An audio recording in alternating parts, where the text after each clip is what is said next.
لله نحمده ونستعينه ونستغفره ونؤمن به ونتوكل عليه ونعوذ بالله من شرور أنفسنا ومن سيئات أعمالنا من يهده الله فلا مضل له ومن يضلله فلا هادي له وأشهد أن لا إله إلا الله وحده لا شريك له وأشهد أن محمدا عبده ورسوله أما بعد فإن خير الحديث كتاب الله وخير الهدي هدي محمد صلى الله عليه وسلم وشر الأمور محدثاتها وكل محدثة بدعة وكل بدعة ضلالة وكل ضلالة في النار. أعوذ بالله السميع العليم وبوجهه الكريم وسلطانه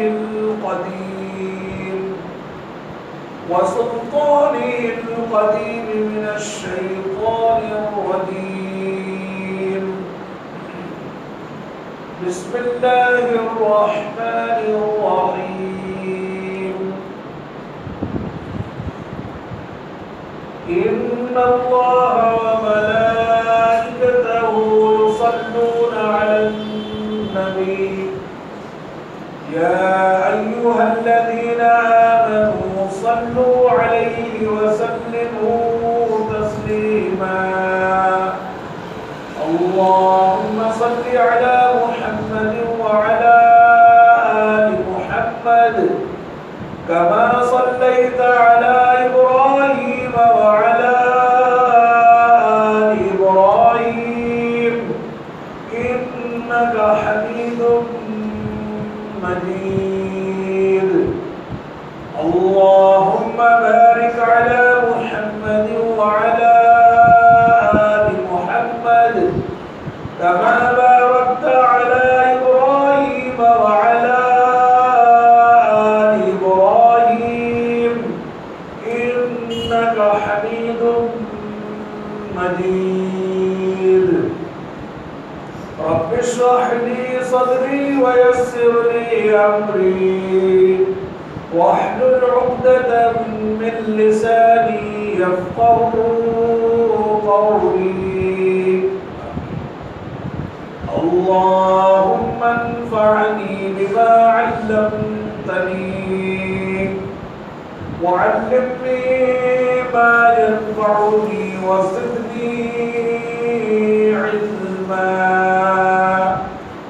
اللهم انفعني بما علمتني وعلمني ما ينفعني وزدني علما.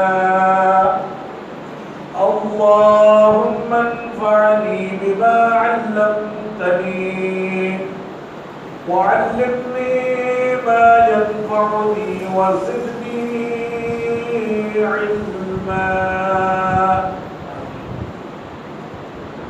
أعوذ بالله من الشيطان الرجيم. بسم الله الرحمن الرحيم.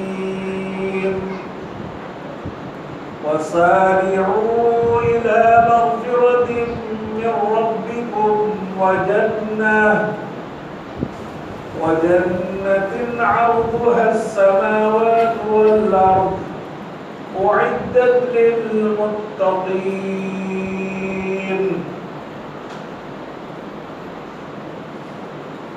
وقال النبي صلى الله عليه وسلم إذا جاء رمضان فتحت أبواب الجنة وغلقت أبواب النار وصفدت الشياطين أو كما قال عليه أفضل الصلاة والتسليم۔ اللہ رب العزت کی بے پناہ حمد و ثنا، اس کی تعریف و توصیف، اس کی کبریائی، بڑائی، بزرگی، اس رب ذوالجلال کا بے انتہا شکر و احسان، اور میرے اور آپ کے پیغمبر،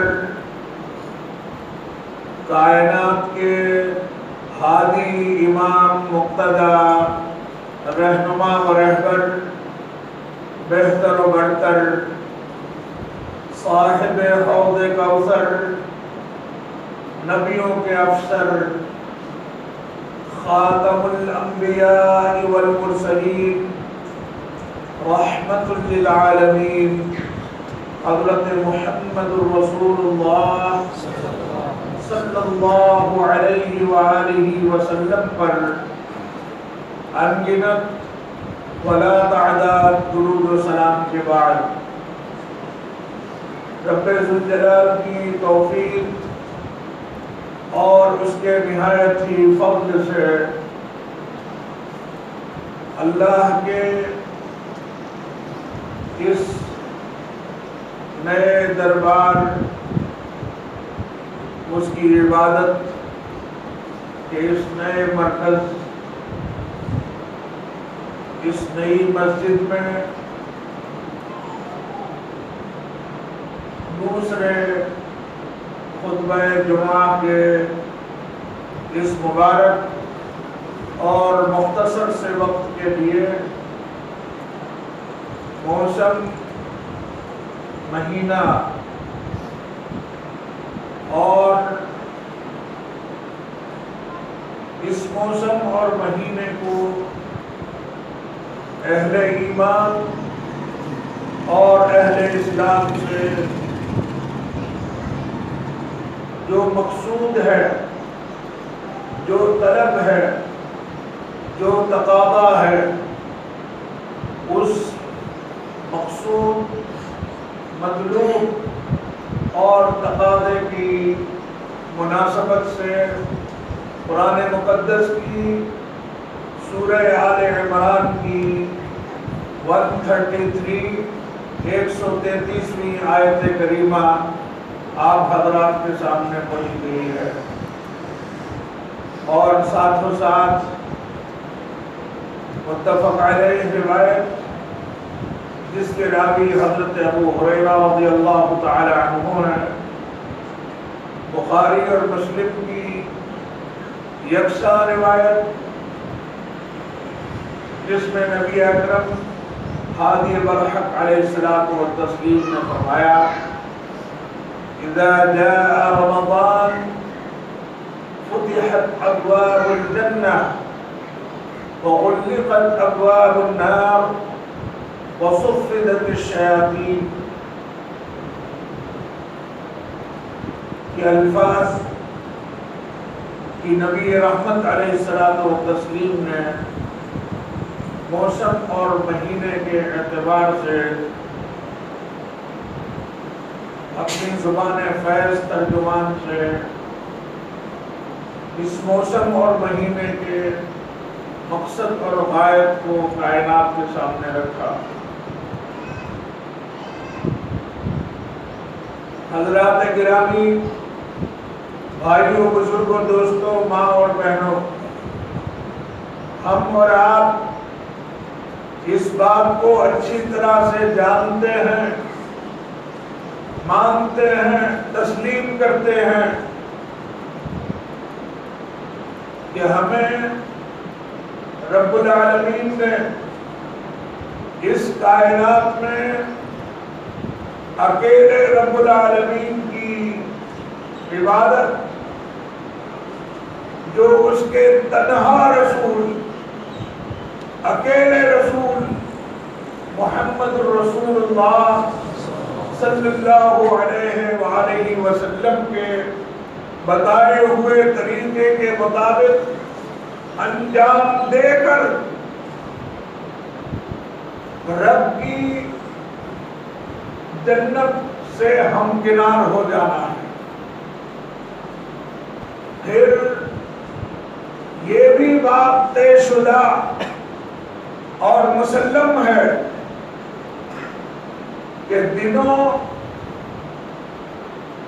مہینوں اور ان دنوں، ان مہینوں میں کی جانے والی عبادتوں کے تعلق سے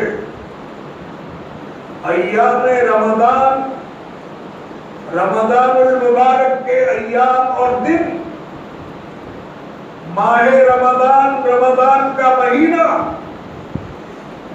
اور اس مہینے میں کی جانے والی عبادتیں، یہ کائنات کے باقی تمام دنوں،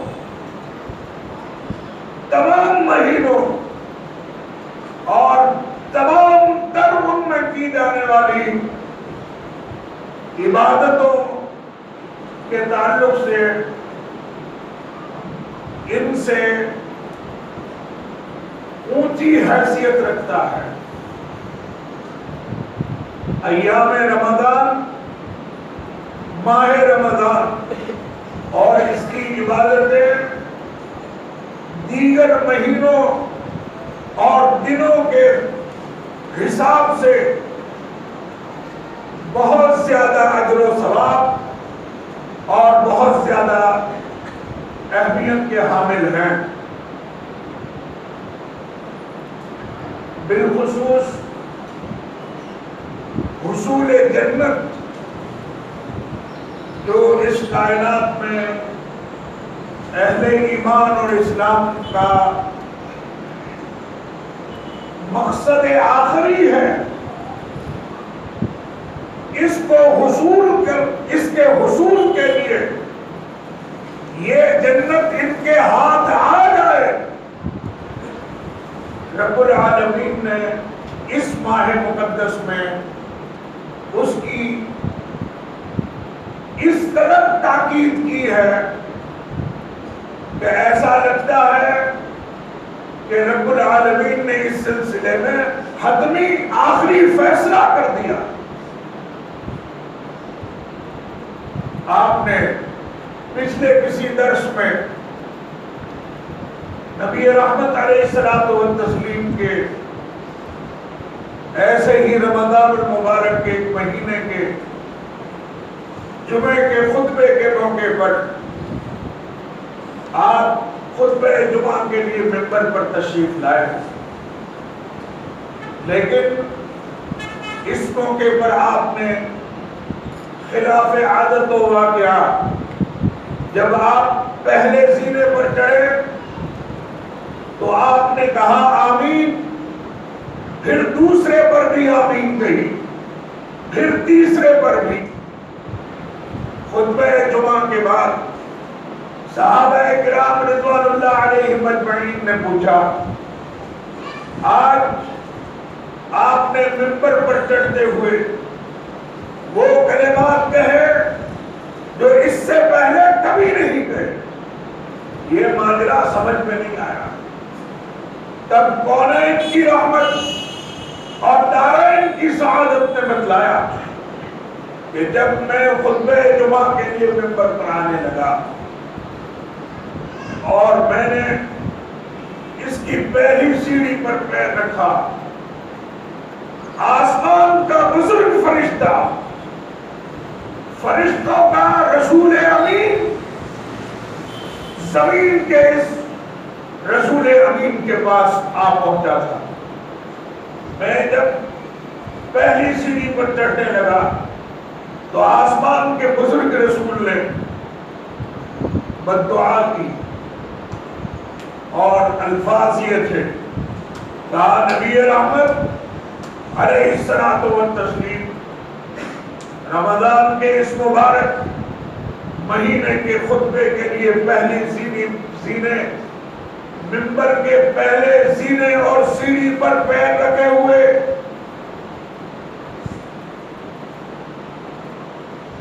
نبی اور رسول صلی اللہ علیہ وسلم اس سے پہلے کہ آپ ممبر پر اپنی جگہ پر پہنچ جائیں، میں بددعا کرتا ہوں آپ کو اس پر آمین کہہ۔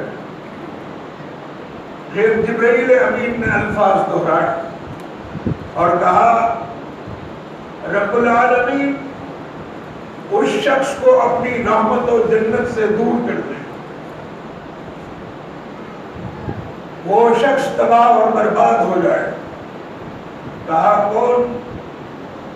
جس نے اپنی زندگی میں صحت و سلامتی کے دنوں میں رمضان المبارک کا مہینہ پایا اور اس کے 30 اور 29 دن پا کر اس کے اجر و ثواب کمانے کی گھڑیوں کو پا کر پھر اگر وہ اپنے آپ کی بخشش نہ کروا سکا، اور بخشش کا دوسرا نام ہے حصول جنت، اگر وہ جنت کو حاصل نہ کر سکا، رب العالمین اس کو اپنی رحمت سے دور فرما۔ آسمان کا بزرگ رسول دعا کر رہا ہے اور زمین کا بزرگ رسول اس پر آمین کہہ کر مہر لگا رہا ہے۔ اس دعا کے قبول ہونے میں کسی قسم کا کوئی شک باقی رہتا ہے؟ اس لیے یہ مہینہ حصول جنت کا مہینہ۔ اللہ رب العزت نے ارشاد فرمایا وَسَارِعُوا إِلَىٰ مَغْفِرَةٍ مِّن رَّبِّكُمْ وَجَنَّةٍ عَرْضُهَا السَّمَاوَاتُ وَالْأَرْضُ۔ دوڑو، لگو، کوشش کرو، آگے بڑھو کس چیز کی طرف؟ اللہ کی مغفرت کی طرف۔ کسی بہانے سے، کسی ادا سے اپنے آپ کو رب کی توبہ کی چوکھٹ پر جھکا کر اس سے بخشش کا سامان کروا لو، اس کو منوا لو، وہ تم سے مان جانا چاہیے۔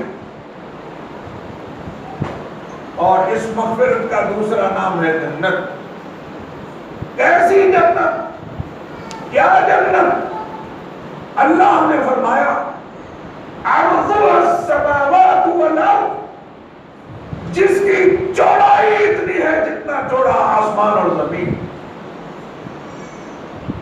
اعدت للمتقین، یہ متقی لوگوں کے لیے، اللہ کی نافرمانی سے بچنے والوں کے لیے، اللہ کے حرام کردہ کاموں سے بچنے والوں کے لیے تیار کی گئی۔ سورہ آل عمران آیت نمبر 133۔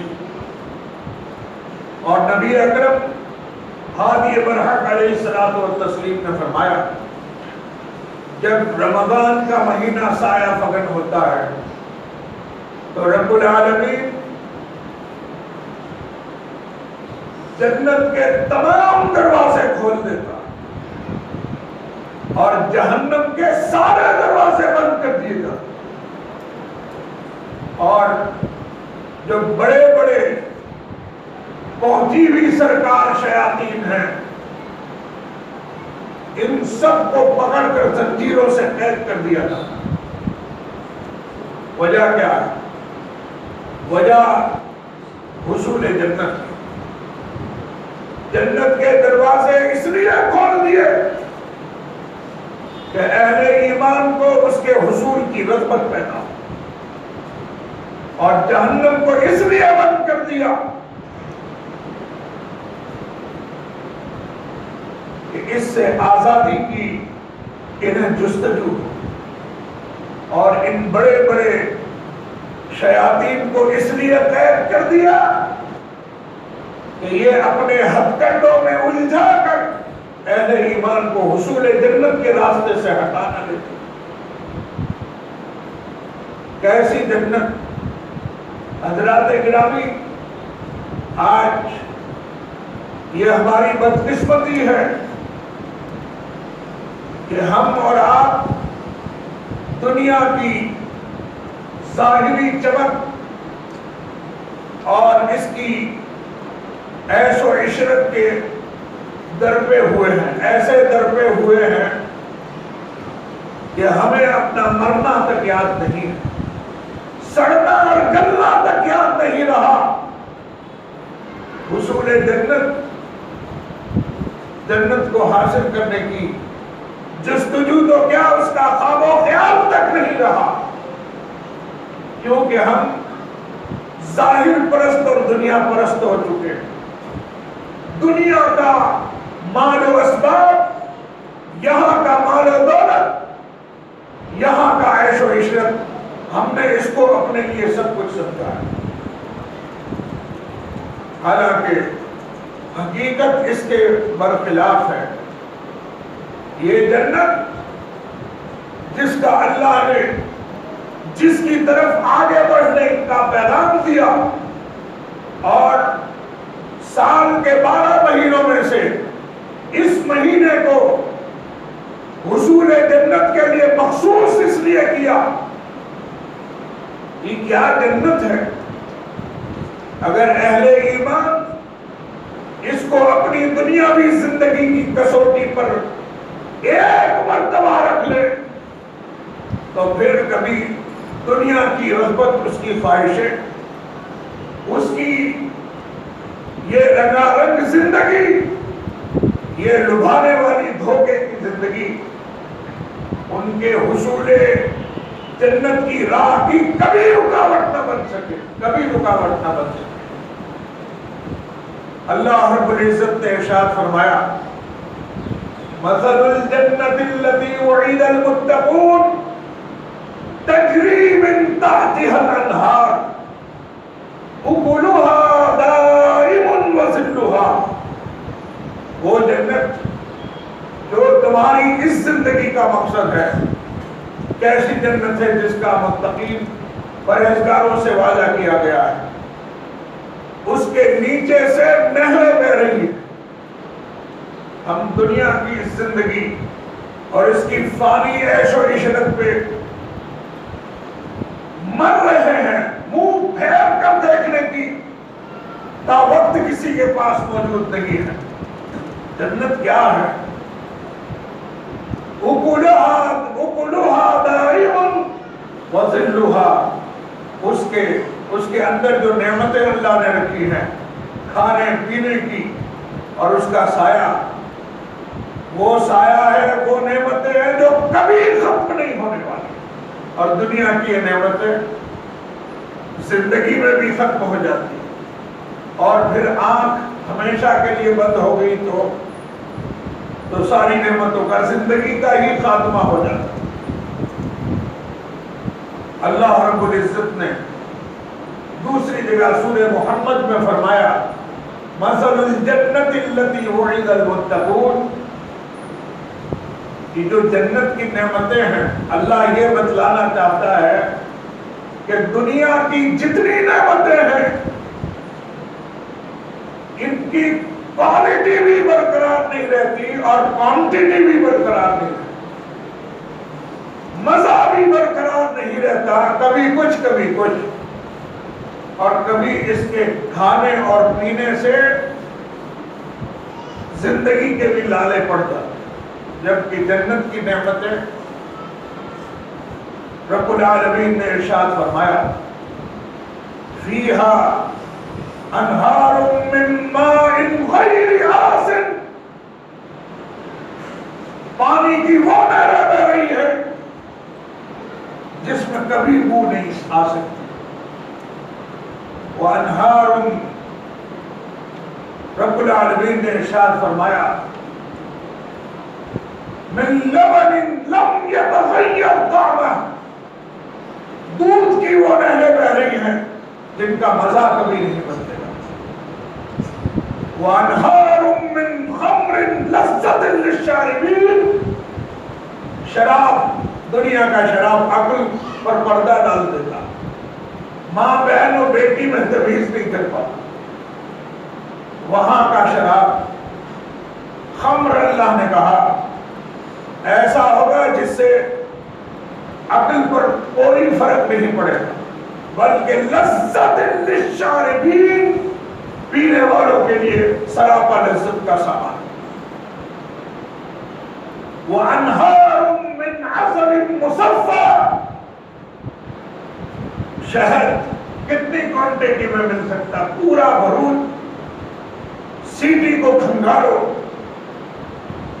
مشکل سے 100 لیٹر بھی اگر آپ کو اصل اور اصل مل جائے، اصل مانے شہد اصلی مل جائے تو یہ بہت بڑی بات ہے۔ رب العالمین کہتا ہے جنت وہ ہے جس میں جیسا تیسا نہیں، بناوٹی نہیں، انہار من عسل مصفی، بالکل صاف شفاف کلیئر شہد کی نہریں بہ رہی ہیں۔ یہ جنت کون سی جنت؟ اللہ تبارک و تعالیٰ نے قرآن کریم میں سورہ دہر میں 12ویں سے لے کر 22ویں 21ویں آیت تک اس جنت کا نقشہ کھینچا اور اس میں اس کی نعمتوں کو گنایا۔ کون سی جنت؟ حضرت ابو ہریرہ رضی اللہ تعالیٰ عنہ کہتے ہیں، اور اس لیے کہتے ہیں کہ کائنات میں سارے انبیاء میں ایک ہی نبی ایسا ہے جس نے خود اپنے جسم و جان سے جا کر جنت میں جا کر اپنی آنکھوں سے جنت کی نعمتوں کو دیکھا۔ کائنات میں ایک ہی پیغمبر، ایک ہی رسول، محمد رسول اللہ صلی اللہ علیہ وآلہ وسلم۔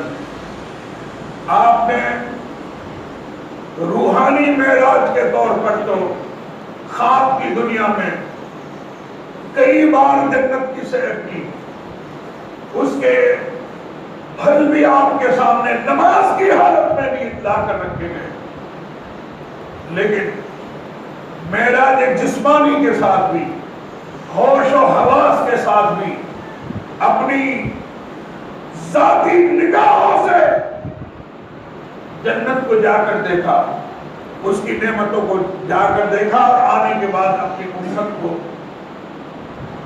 ان کی بشارتیں اور خوشخبریاں سنائی۔ اس لیے ابو ہریرہ رضی اللہ تعالیٰ عنہ کہتے ہیں کہ ہم نے نبی اکرم صلی اللہ علیہ وسلم سے پوچھا، ہم نے کہا کہ آپ جنت کی نعمتوں کا تذکرہ کیجیے اور اس کو بنایا کیسے گیا ہے یہ بتلائیے۔ نبی رحمت علیہ الصلوۃ والتسلیم نے فرمایا کہ جنت کا ایک پتھر سونے کا ہے، ایک اینٹ چاندی کی ہے۔ دنیا پہ کتنا مرتے ہم، اور مر مر کے 100 سال تک بھی جیے تو سونا کتنا جمع کر سکتے؟ ایک اینٹ مشکل سے، شاید کوئی ایسا اتنا بڑا دولت مند نہیں گزرا۔ وہ جنت کہ جس کی چوڑائی آسمان و زمین کے برابر ہے، کوئی تصور نہیں کر سکتا ہے۔ ایک اینٹ سونے کی، ایک چاندی کی، اور اس کے بیچ میں جو گارا لگا ہے سیمنٹ، یہ خوشبودار مشک کا ہے۔ جو ریتی لگی ہے وہ موتی اور یاقوت لگے ہوئے ہیں جس سے اس کو جوڑا گیا۔ نبی رحمت علیہ الصلوۃ والتسلیم نے فرمایا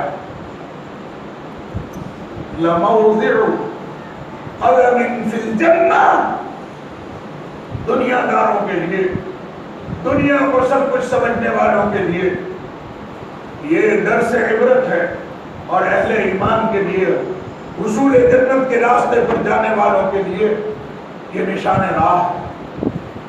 نبی رحمت علیہ الصلوۃ والتسلیم نے فرمایا، بخاری کی روایت، لَمَوْضِعُ قَدَمٍ فِي الْجَنَّةِ، لوگوں یاد رکھو یہ اس کا کلام ہے جس کا کلمہ پڑھ کر ہم اپنے آپ کو مسلمان کہلاتے ہیں۔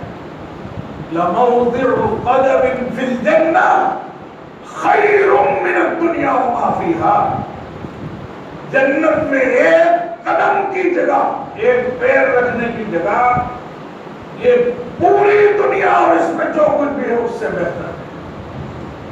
پھر نبی رحمت علیہ الصلوۃ والتسلیم نے فرمایا، لو ان امرأة من نساء الجنہ اطلعت الى الارض، اگر جنت کی عورتوں میں سے کوئی عورت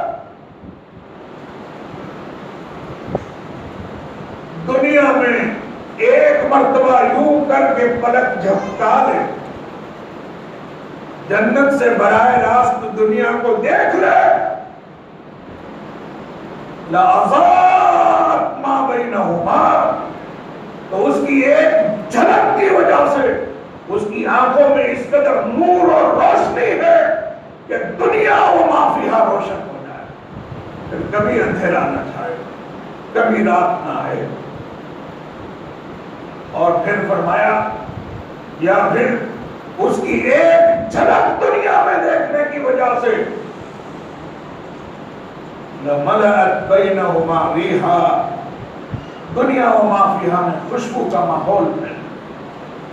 یہ وہاں کی عورتیں، اور پھر اسی حدیث میں فرمایا، وَلَنَصِيفُهَا، جنتی عورت کا سر پہ رکھا ہوا دوپٹہ آج سروں سے غائب ہو گیا ہے کہ نہیں ہو گیا؟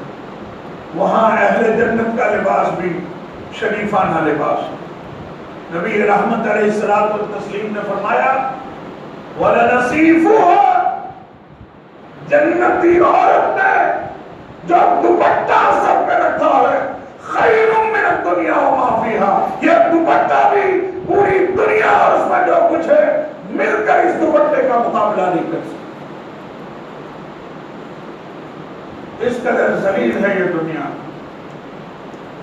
نبی رحمت علیہ الصلوۃ والتسلیم نے فرمایا، کیا جنت ہے، دنیا کا ایک نہایت ہی دکھی شخص جسے نہیں پتا سکھ کس کو کہتے ہیں، راحت اور چین کی زندگی کس کو کہتے ہیں، پوری زندگی دکھوں کی داستان، کانٹوں کی زندگی، پہننے کے لیے صحیح ڈھنگ کے کپڑے نہ ملے، سر چھپانے کے لیے کبھی چھت نہ ملی، پورا پیٹ بھر کے کبھی کھانا نہ ملا، اسے نہیں پتا سکھ کسے کہتے ہیں۔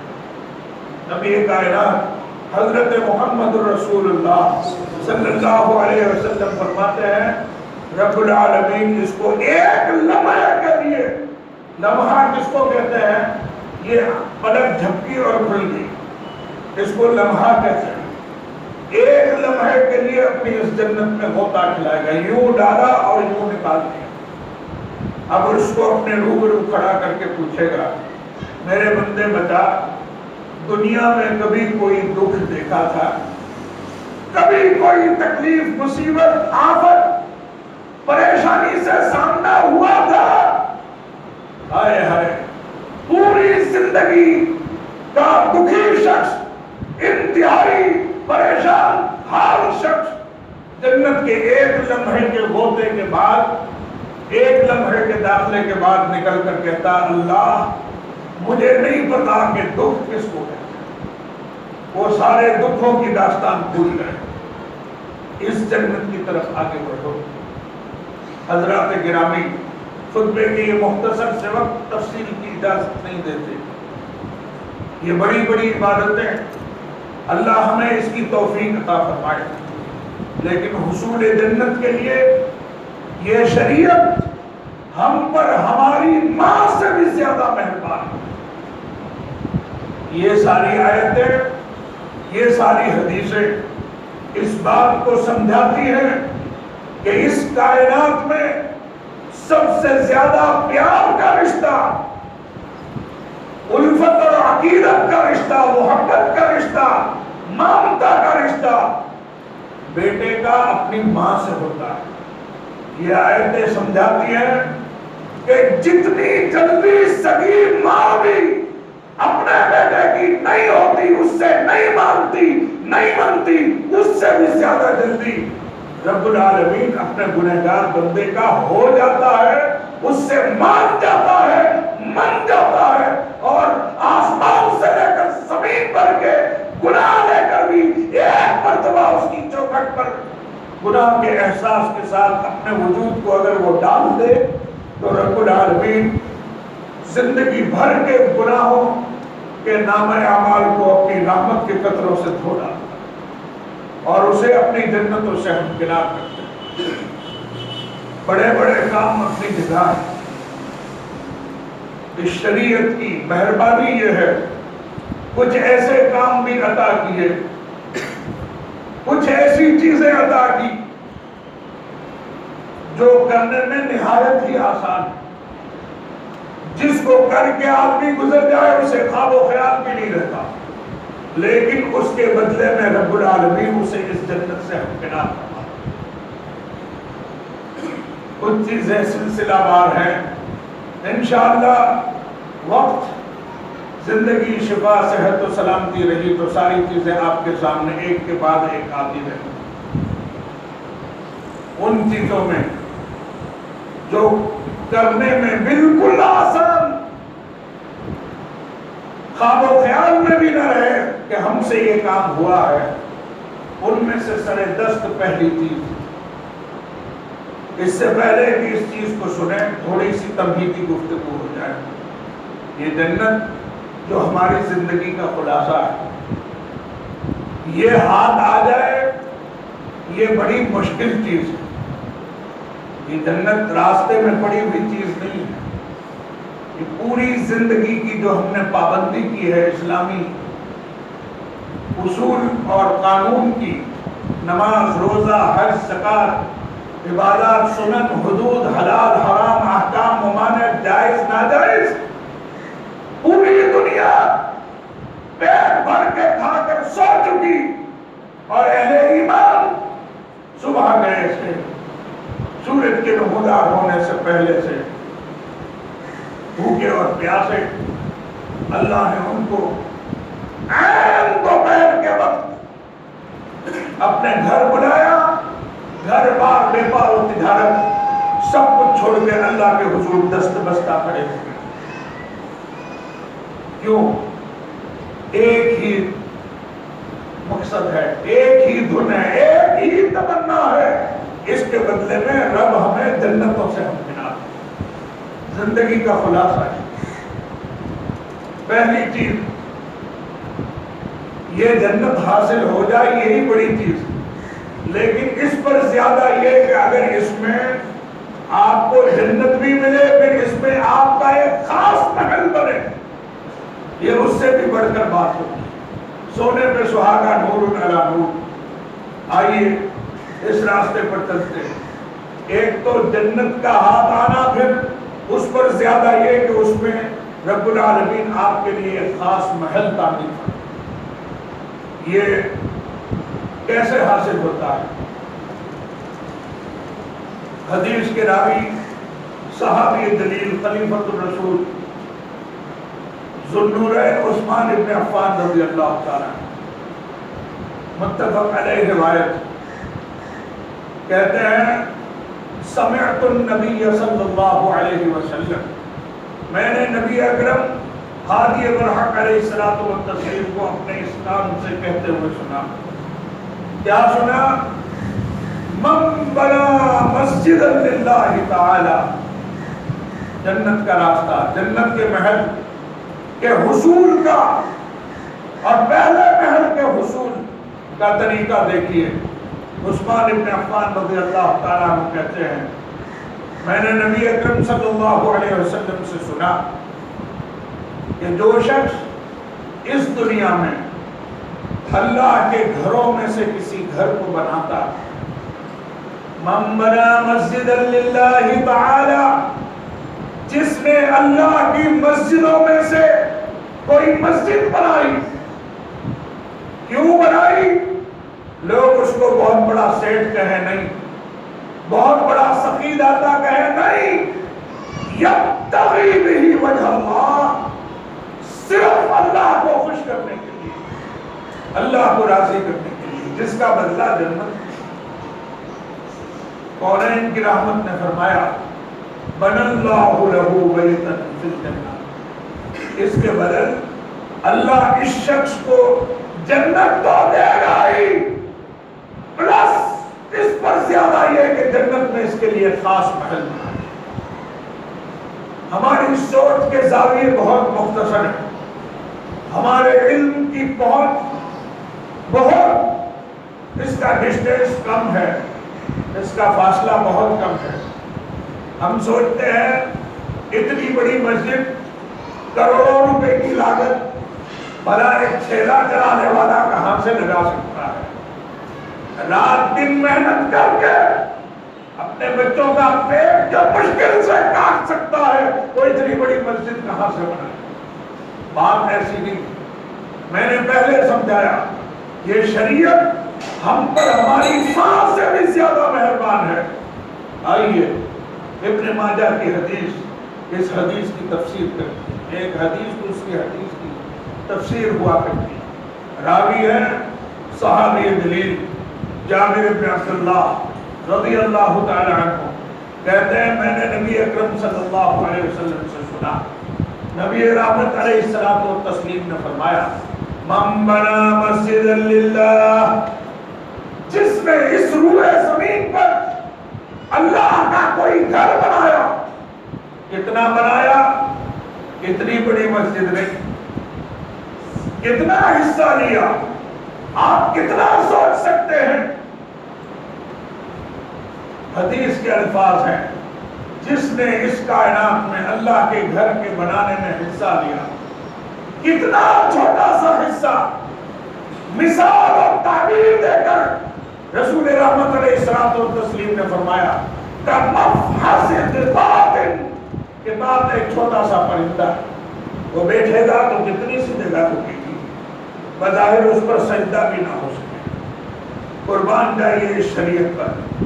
محمد رسول اللہ صلی اللہ علیہ وآلہ وسلم نے فرمایا اگر کسی نے اللہ کے گھر کے بنانے میں، اس کے مینجمنٹ میں، اس کے اخراجات میں کتاب چھوٹے سے پرندے کے بیٹھنے کی جگہ کے بقدر بھی حصہ لیا، بن اللہ لہ بیتا فی الجنہ، اللہ اس کو جنت تو دے گا ہی، اتنا سا حصہ دینے کی بنیاد پر اجر و ثواب کے طور پر اس کو جنت میں خصوصی محل عطا. اصل بات یہ ہے کہ ہم نے اسلام قبول کر لیا ہے، ایمان کے دعوے دار ہم ہو گئے، لیکن معاف کیجیے گا ہم نے اب تک اسلام اور ایمان کی حقیقتوں کو نہیں سمجھا.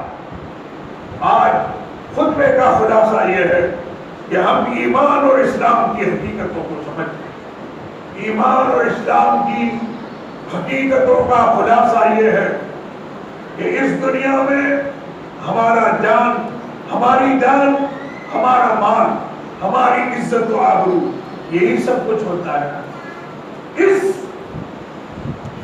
دین کی حقیقت کا خلاصہ یہ ہے کہ جان، مال، عزت و آبرو، گھر بار، بیپار و تجارت، جو کچھ بھی ہمارا ہے، یہ سب کے سب لگ جائے، سب کے سب قربان ہو جائے، لیکن اس کے بدل میں اگر جنت مل جائے تو اس جان، مال، عزت و آبرو کی کوئی حیثیت و حقیقت نہیں.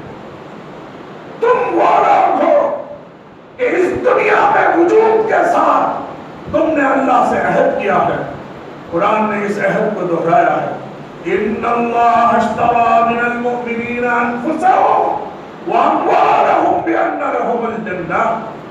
پیدا ہونے کے ساتھ ہی ہم نے اللہ کے ساتھ یہ عہد کیا ہے، اللہ ہمارے جان اور مال یہ جنت کے بدل تجھے دے دیے گئے، اور جس نے جنت کے بدل اپنے آپ کا سودا کر لیا ہو، جب جنت کا سودا آتا ہے تو وہ پیچھے کیسے ہٹ سکتا؟ ہم نے اس دین کی حقیقت کو صحابہ کرام رضوان اللہ علیہ مجمعین نے اس دین کو قبول کیا تھا تو اس کی حقیقتوں کو سمجھ کر قبول کیا تھا۔ دیکھیے کل کے پارے میں بات گزری ہے، جنگ تبوک کا موقع ہے، سن 9 ہجری ہے، روم اور غسان کی سپر طاقتیں 1 لاکھ کی فوج لے کر وہاں سے مدینہ طیبہ پر چڑھائی کرنے کے لیے نکل چکی۔ ادھر حالات کیسے ہیں؟ مدینہ طیبہ چھوٹی سی بستی، کچھ ہجرتوں کے مارے ہوئے مسلمان، سوریوں کے تختوں پر چڑھائے ہوئے مسلمانوں کی اولادیں، ظالموں کے ستائے ہوئے بھگائے ہوئے لوگ آ کر مدینہ طیبہ میں جمع ہوئے، نہایت ہی کسب پرسی کا عالم، کھجوروں کی گٹھلیاں چوس کر گزارے ہو رہے،